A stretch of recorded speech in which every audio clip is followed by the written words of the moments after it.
যে উদ্দেশ্য নিয়ে আজকে যে প্রোগ্রামটা করছি নারীদেরকে সামনে রেখে, এবং এটা শুধু আজকের দিনে নারী দিবস উপলক্ষে নয়। আমি দুটো কথা বলেই শেষ করব যে গত পরশুদিন আমাদের দেশপ্রিয় প্রধানমন্ত্রী উনি যে একটা কার্যক্রম করেছে সারা দেশব্যাপী আমরা দেখেছি, নারী শক্তি বন্দনা। এই নারী শক্তি বন্দনা মানে হচ্ছে যে সর্বক্ষেত্রে যে যে পরিস্থিতি, যে যে ধরনের মেধাবী ট্যালেন্ট, সেখানেই আমাদের কাজ করতে হবে, অর্থাৎ নারীদেরকে তুলে ধরতে হবে। এই ভারতবর্ষের অর্ধেক হচ্ছে নারী।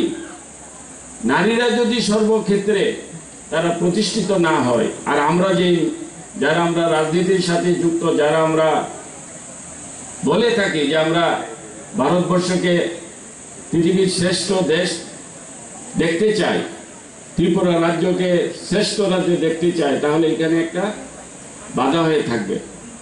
তো সেই জন্য আমরাও চাই যে নারীদেরকে সমতালে আমাদের এই প্রতিবেশীর মধ্যে হোক, এই সমাজের মধ্যে হোক, এই রাজ্যের মধ্যে হোক, আমরা তাদেরকে এগিয়ে নিতে চাই। সমস্ত নারী যখন প্রতিষ্ঠিত হবে, সঙ্গে সঙ্গে আমাদের রাজ্যে, আমাদের এই সমাজ, আমাদের এই প্রতিবেশী প্রতিষ্ঠিত হবে। তো আজকে এই নারী দিবসে সকলের প্রতি আমার সফলতা কামনা করে